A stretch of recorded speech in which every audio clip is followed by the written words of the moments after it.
Aujourd'hui à l'émission, je m'entretiens avec Jean-Paul Lemay, ex-policier et ex-sergent relationniste pour le service de police de la ville de Gatineau.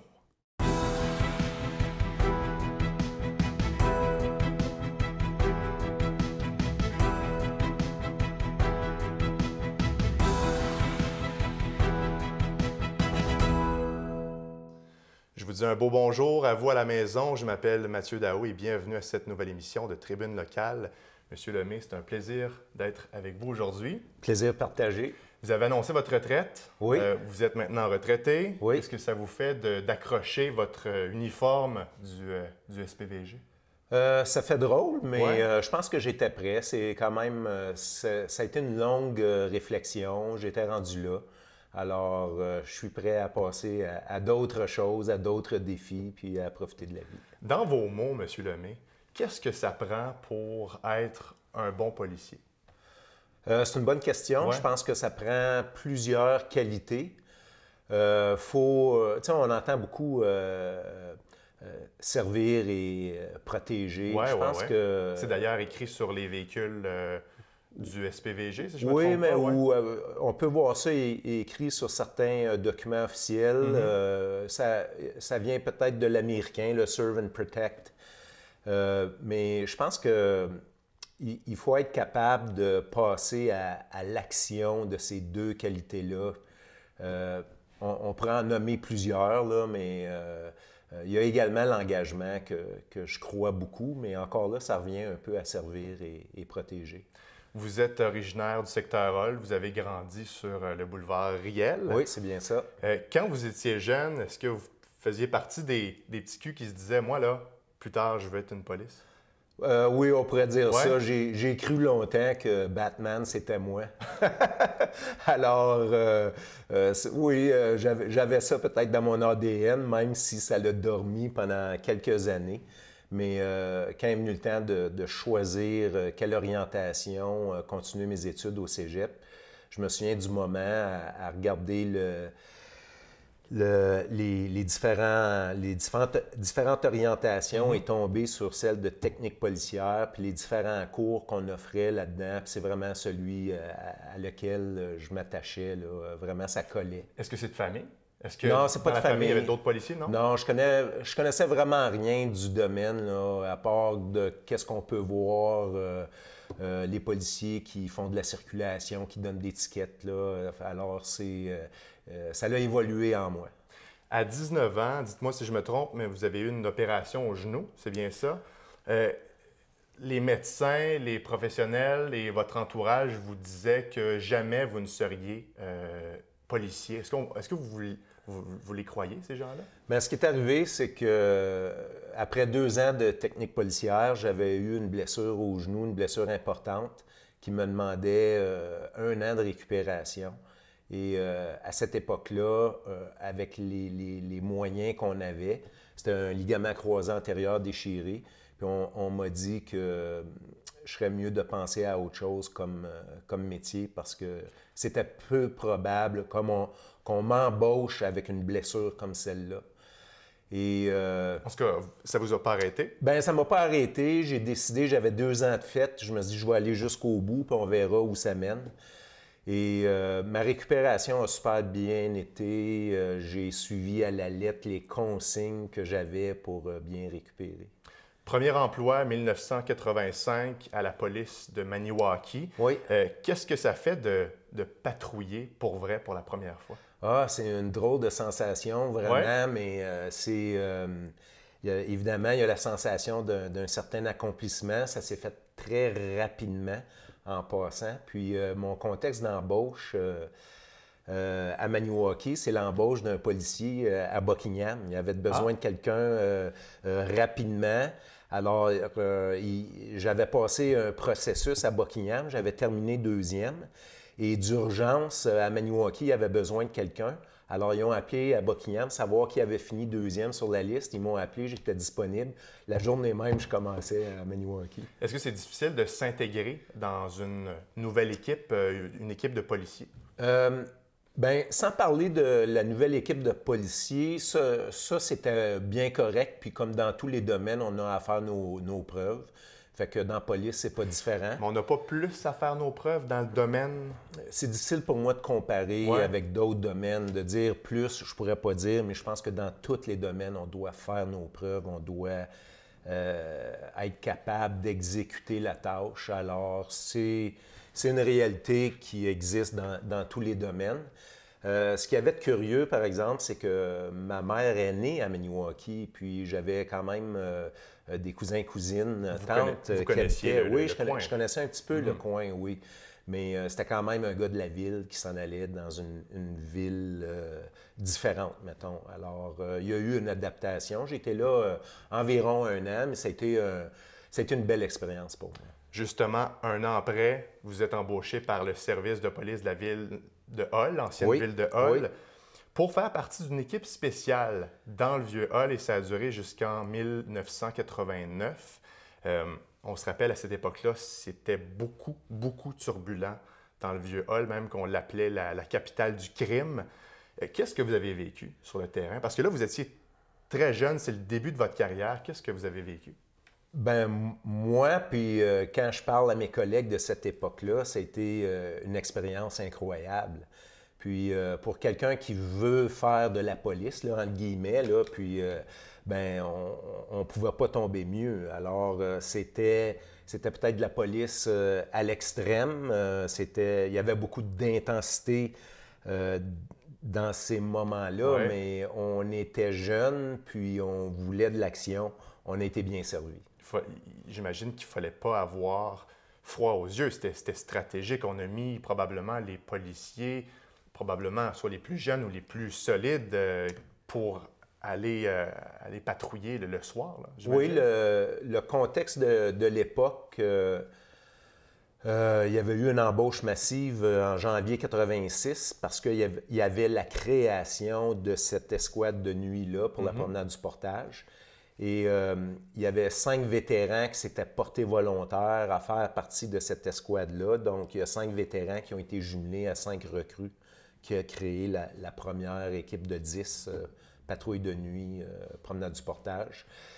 Et dans l'organigramme de l'organisation, on faisait partie du bureau des enquêtes criminelles. Alors, on a été utilisé à toutes les sauces pendant ces premières années-là. Et pour quelqu'un qui voulait de l'action, comme j'ai dit plus tôt, on a été bien servi. C'était vraiment une belle expérience enrichissante là, dans tous les domaines.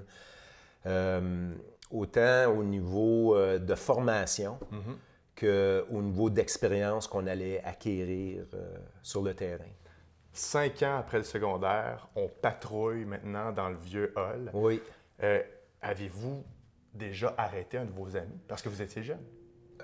Disons, arrêter, oui, ouais. c'est arrivé, mais je veux dire aussi dans l'ensemble de ma carrière, de croiser des connaissances, ça va arriver, puis qu'on vienne de la place ou pas, parce qu'à un moment donné, bien, qu'on vienne de Chicoutimi, puis qu'on vient s'installer à Hull parce qu'on est embauché, bien, on se fait un réseau d'amis à un moment donné ou de connaissances. Alors que ce soit des interceptions ou quelqu'un qui est pris dans une mauvaise situation, c'est le genre de choses qui va arriver à peu près à n'importe quel policier. Au début de votre carrière, vous avez été aussi agent double. Vous avez même fait de l'infiltration, si je ne me trompe pas. Oui. De ça un peu? Bien, comme j'ai dit plus tôt, on faisait partie du bureau des enquêtes criminelles à cette époque-là. Donc, on a eu... je vais parler de moi. J'ai eu 2 formations assez pointues au Collège canadien de la police. Technique d'enquête sur les drogues et technique d'enquête sur le jeu. Alors, on se souvient, au début des années 90, il y avait le casino Turmel qui s'était installé sur le boulevard Saint-Joseph. Alors, j'avais été utilisé dans cette enquête-là pour infiltrer le casino illégal. Il y a eu d'autres situations également là, où mes formations y ont aidé, mais c'était vraiment, comme pour moi, c'est vraiment une autre vie. Parce que disons, ma carrière a pris un autre virage plus tard. Alors, j'ai vraiment une carrière que je peux dire qui se divise en 2. Une carrière, un début de carrière, une première moitié où il y a beaucoup d'action dans une police répressive. Et par après, ça prend un virage plus communautaire, relations publiques. vous avez eu beaucoup de plaisir à patrouiller la nuit dans le Vieux-Hall durant plusieurs années, mais vous dites que ça a ces inconvénients-là. Vous vous retrouviez souvent à régler des trucs en cours, c'est bien ça. Puis c'était un peu lourd pour vous? Bien, disons que par la nature même du travail, on a des arrestations à faire, alors ça l'amène à des comparutions de ces personnes-là devant la cour. Des fois, on s'objectait à la remise en liberté de ces gens-là pour toutes sortes de raisons, soit la gravité du crime ou les antécédents des personnes. Donc, ça demandait des comparutions rapides à la cour. On allait témoigner, mais on travaille de nuit, la cour, ça se passe de jour. Alors, avec l'ampleur des dossiers, on faisait beaucoup d'arrestations, donc beaucoup de dossiers. À un moment donné, on se retrouve avec plusieurs subpénas, ce qui fait que le sommeil est très difficile à trouver parce qu'on travaille de nuit puis on est à la cour le jour. C'est ça qui a fait, dans le fond, qu'après environ 3 ans et demi à la patrouille de nuit, j'ai demandé d'être muté parce que j'avais besoin de sommeil. Vous le dites, une partie de votre carrière plus mouvementée, puis une partie aussi un petit peu plus calme. Oui. On va parler justement de cette deuxième partie-là au retour de la Très bien. pause. Restez avec nous, on vous revient dans quelques secondes. La province de Québec peut compter sur une cinquantaine de télévisions communautaires pour assumer une couverture locale. 40 sont membres de la Fédération des télévisions communautaires autonomes du Québec. Les membres de la Fédération sont répartis dans 14 des 17 régions de la province de Québec. C'est 6,5 heures de production par semaine et de 2 heures d'information locale. 398 municipalités desservies au Québec avec un potentiel de 1,3 million de téléspectateurs. 932 bénévoles participent de près ou de loin à la programmation d'accès. Avec la contribution des bénévoles, les télévisions communautaires autonomes garantissent une programmation de proximité avec les gens de la communauté. Le besoin et le désir pour une télévision communautaire sont d'être le reflet de la réalité et des réalisations du milieu, tant qu'elles continueront d'offrir de l'information locale, d'impliquer leur population et de défendre les intérêts de leurs concitoyens, les TCA garderont leur raison d'être. On est de retour à Tribune locale, toujours en compagnie de M. Jean-Paul Lemay, qui vient tout juste de prendre sa retraite au SPVG comme, bon, ancien policier, mais surtout ancien sergent relationniste. Merci d'être avec nous. Monsieur Lemay, vous avez, à partir de 90, fait de la patrouille à vélo. Vous avez fait aussi de la circulation. Est-ce que c'est quand même intéressant, c'est quand même captivant pour un policier faire ce genre ou d'être assigné à ça? Bien, pour ce qui est de la patrouille à vélo, j'avais développé une passion pour le vélo, donc c'était un petit peu naturel pour moi de me diriger vers ça. Je l'ai fait pendant 2 étés, en 90 et en 96. J'ai déjà entendu des gens dire dans leur travail, je ne peux pas croire qu'on me paye pour faire ça, mais c'est un petit peu le même sentiment que j'avais, tu sais. Évidemment, on travaille, puis on est en mission, mais de le faire de cette façon-là, dans une activité qu'on aime, de sentir le grand air, ça nous permettait d'aller dans des endroits plus isolés, puis d'être très stratégique dans nos patrouilles, mais de le faire à vélo quand ça devenait une passion, ça a vraiment été plaisant. Donc, vous aviez quand même l'impression d'être tout autant efficace. Ah, absolument, absolument. Surtout le fait qu'on peut aller dans des endroits plus difficiles à patrouiller avec une autopatrouille. Donc, c'était très stratégique comme approche et d'assurer une présence policière dans des endroits qui pouvaient être problématiques. Quelques années plus tard, vous avez eu une promotion, celle de sergent. Qu'est-ce que c'est être sergent dans un service de police? Bien, souvent, ça l'engage de la supervision. Puis, donc, dans les premières années de ma promotion, ça a été ça. Ça a été de la supervision, soit au niveau d'une équipe de patrouille. Donc, on reste encore dans la même dynamique, la patrouille et tout, mais par après, j'ai eu une mutation à la section communautaire, à la police de Hull, avant la fusion.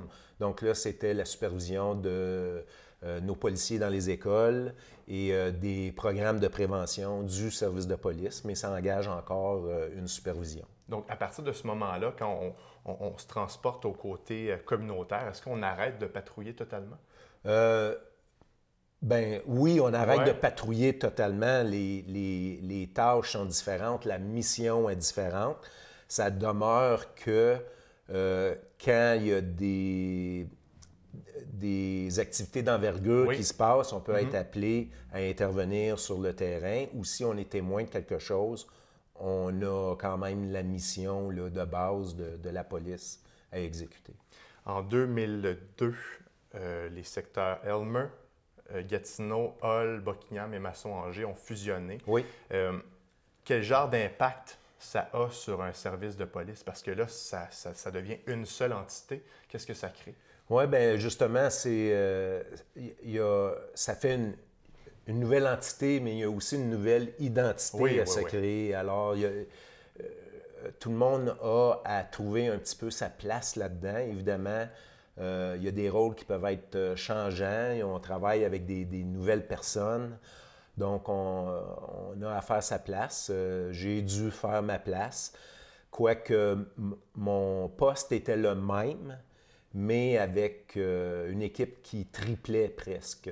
Donc, contrairement à avant, où je me retrouve avec une équipe où, même si j'avais peut-être pas supervisé ces gens-là, je les connaissais. Là, je me retrouvais à superviser des inconnus, dans le fond, qui venaient d'autres services de police. Donc, tout était un petit peu à recommencer. On doit apprivoiser tout le monde. Il y a des tâches qui sont changeantes. Je pense que la nature humaine n'aime pas le changement, en général. Donc, c'est d'apprivoiser tout ça. Comme on dit en anglais, il y a des growing pains. Exactement, hein? Il y a des mots qui sont présents, mais ça fait partie de l'évolution normale des choses. 2005-2007, vous avez hérité du poste de sergent relationniste et vous l'avez officiellement été en 2012. Qu'est-ce que ça prend, M. Lemay, pour... Là, on était sergent, mais là, on est le porte-parole du SPVG. Qu'est-ce que ça prend comme atout, selon vous? Bien, au-delà d'être un bon communicateur, je pense que c'est important de bien connaître qui fait quoi dans l'organisation. Et c'était votre cas? Bien, j'ose croire que oui. Est-ce que vous êtes prêt à dire que vous connaissiez le SPVG au bout de vos doigts? Oui, je pense que je connais quand même bien l'organisation, puis j'avais quand même un vécu intéressant qui me permettait de bien comprendre le travail des gens dans l'organisation. Mais j'ai tout le temps dit qu'on est aussi bon porte-parole que l'information qu'on reçoit. Alors, on se doit de travailler très près des détenteurs des connaissances, des expertises ou des interventions. On doit travailler près d'eux pour être capable de bien diffuser l'information qu'on doit diffuser. Justement, est-ce que c'était évident pour vous de tracer une ligne claire entre ce qui était d'intérêt public et ce qui devait rester confidentiel? C'était pas difficile à faire en autant que tu réussis à parler avec les personnes clés dans l'organisation et que ce contact-là se fasse pour qu'on puisse établir justement qu'est-ce qu'on partage comme information et qu'est-ce qu'on ne partage pas pour ne pas nuire à l'enquête. Donc, cette rencontre-là, cette information-là est importante à aller chercher. C'était facile plutôt pour vous d'établir une bonne relation avec tous les médias de Gatineau, Ottawa? Oui, je pense que en général, c'était une relation très, très respectueuse. Il y a des missions qui sont différentes. C'est de bien comprendre ces missions-là. Moi, je pense que je comprenais bien celle des médias et en général, ils comprenaient bien la nôtre. Des fois, on peut peut-être mal comprendre pourquoi on ne veut pas partager certaines informations, mais ça revient toujours à protéger l'enquête, à ne pas contaminer des versions ou ne pas... Il y a toutes sortes de raisons là, pourquoi des fois on ne veut pas partager de l'information. Puis une fois ça c'est établi avec les personnes clés dans les dossiers, c'est pas difficile à défendre. Monsieur Pierre Lantier, qui est maintenant conseiller municipal, vous a suivi durant tout votre périple au SPVG jusqu'au poste de sergent relationniste. Oui. Quel genre de relation vous avez vécu avec cet homme-là? Bien, je peux dire qu'on a vécu plusieurs choses ensemble. Je sais que Pierre, c'est un gars de la place. Puis lui aussi, ça lui faisait tout le temps plaisir de venir donner des entrevues ici. J'aime pas tellement le terme suivi. C'est un petit peu le hasard qui a fait qu'on s'est retrouvés aux mêmes places, mais on a travaillé ensemble à la patrouille de nuit. Pendant quelques années, on s'est retrouvés aussi au communautaire à Police de Hall et dans la fusion avec la même équipe. Et finalement aux médias, mais lui avait été nommé agent relationniste avant que moi je sois nommé sergent relationniste, donc il était déjà en place. C'est plutôt moi qui ai suivi lui pour ce poste-là. Là. Oh, oui. Mais, et on a joué au hockey ensemble, donc au fil des années, c'est beaucoup de vécus ensemble, les deux. Il y a un énorme respect entre lui et moi. Et là, la grosse question, M. Lemay, allez-vous faire de la politique comme M. Lantier? Je me suis amusé avec cette question-là. Quand je suis allé signer pour ma retraite à la Maison du citoyen, je me suis fait photographier avec Pierre Lantier, le conseiller. Et à la blague, j'ai dit que je m'en allais faire une reconnaissance de terrain à l'hôtel de ville pour voir mes nouveaux locaux.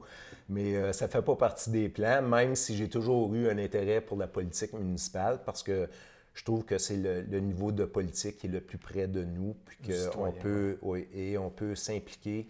Alors, je regarde ça avec intérêt. Mais je n'ai pas d'intérêt à m'engager. C'est trop d'engagement pour moi. Ce n'est pas quelque chose qui m'intéresse. Le temps file. Je veux parler de votre passion pour le vélo. Vous en avez glissé un mot tantôt. Oui. Vous vous êtes impliqué dans plusieurs activités de la région, notamment la randonnée Philemon Wright et le Grand Prix cycliste de Gatineau, par exemple. Pourquoi c'est important pour vous de pédaler dans vos temps libres, par exemple? Bien, c'est une passion. Là. Évidemment, c'est une question de garder la forme aussi. Puis en gardant la forme, on garde une jeunesse. Mais j'ai toujours été une personne engagée dans ma communauté, donc c'est un petit peu normal que je m'engage dans des événements cyclistes. J'ai été approché à plusieurs périodes, donc ça m'a amené... je suis vraiment fier de faire partie des fondateurs du Grand Prix cycliste de Gatineau et de voir que ça se poursuit, même si ça fait plusieurs années que je suis peu impliqué avec cet organisme-là. Mais une autre fierté, c'est d'avoir fondé la grande visite de Gatineau où on faisait de Buckingham à Aylmer ou de Aylmer à Buckingham. Et par moment, on réunissait jusqu'à 800 cyclistes pour faire... Oui, vraiment, c'était beaucoup de logistique. Et tout ça fait de façon bénévole. Autant le Grand Prix cycliste qui était très exigeant au niveau de... On sait qu'avec le Grand Prix, c'est la seule course qui est sanctionnée par l'Union cycliste internationale pour les femmes au Canada. Alors, nos jeunes cyclistes de compétition professionnelle du Québec, c'est le seul endroit où la famille peut les voir venir dans une compétition de haut niveau, pas juste au Québec, mais au Canada, puisque c'est classé UCI. Donc, c'est une grande fierté. J'ai été impliqué aussi dans d'autres organisations, que ce soit l'Automnal pour mon club cycliste Vélo Plaisir et autres événements. Dernière question, M. Lemay. Pourquoi c'était intéressant pour vous d'être un policier ici à Gatineau? Comme au risque de me répéter, j'ai toujours été engagé. Pour moi, c'était une façon de m'engager dans ma communauté. Mais je pense que je reviens à quand est venu le temps de choisir ma voie à l'école. Puis j'ai vu les cours en lien avec la justice. Puis c'est une façon de... Ça faisait une façon de faire partie du système de la justice. Et c'est ce qui me collait le plus, c'est d'être policier, de servir les gens, mais avec un sentiment de participer à la justice. Monsieur Lemay, c'était un plaisir de discuter avec vous. Là, la semaine dernière, on a eu M. Blondin qui était retraité. Vous aussi, qui êtes maintenant retraité.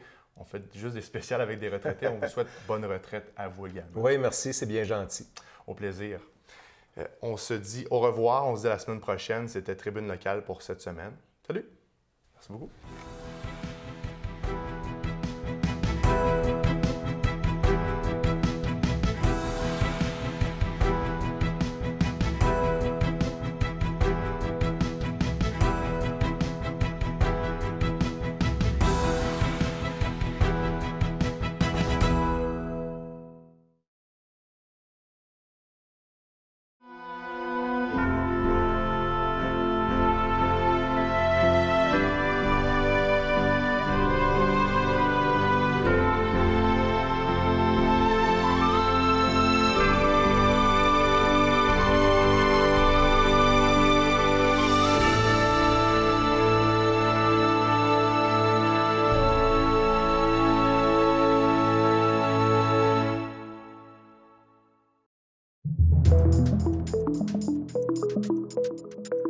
Au début des années 1900, on vit apparaître les premières boutiques de couturières à Buckingham. Le prêt-à-porter n'étant offert qu'aux hommes, les femmes avaient maintenant la possibilité de se faire une pièce de vêtement par quelqu'un d'autre. Dans les années 50 et 60, Buckingham hébergeait un peu moins d'une dizaine de commerces offrant les services d'une couturière. Aujourd'hui, Mme Jacqueline Chiasson est la dernière couturière à offrir ses services aux gens du secteur. Elle pratique son art depuis l'enfance. On retourne à mon enfance. C'était un peu ma grand-mère, qui était une couturière exemplaire. Elle a appris des sœurs, à l'orphelinat, mais elle a appris un peu de tout. Puis à partir de là, bien, à l'âge de 5 ans, j'ai gaspillé son premier morceau de tissu. Fait que j'ai fait ma première confection pour une de mes poupées. Et puis j'ai poussé ça de côté un petit peu. À l'école intermédiaire, j'ai retombé en amour avec la couture. Rendu au secondaire, c'est devenu un petit peu plus sérieux. Je confectionnais presque tous mes vêtements. J'ai rencontré une orientrice et puis c'est elle qui m'a emmenée à aller prendre vraiment les cours plus sérieux. J'ai été au collège de Richard Robinson. J'ai fait 5 ans d'études avec lui. Dans mon métier maintenant, c'est de la réparation de vêtements que je fais. Déjà, c'était de la confection, fait que c'était tout sur mesure. On arrivait avec un patron, je modifiais le patron, j'avisais la dame si c'était pour être un look qui lui ferait ou qui lui ferait pas. Elle venait pour 3 ajustements, puis le morceau était fait souvent un mois et demi après, parce que c'était de la haute couture, c'était à la main. Par après, quand j'ai commencé dans la réparation de vêtements, ça change parce que je touche à tout. J'aime ma clientèle. J'ai une très bonne connexion avec mes clients. C'est très plaisant. Puis j'ai une très bonne clientèle ici à Buckingham. Presque toute femme du passé avait un peu un talent de couturière. Ce sont très rares les dames qui ne faisaient pas de couture. Puis avec le temps, le métier a été délaissé. Les filles, ça ne leur tentait plus. On passait à d'autres choses, des études un peu plus sérieuses.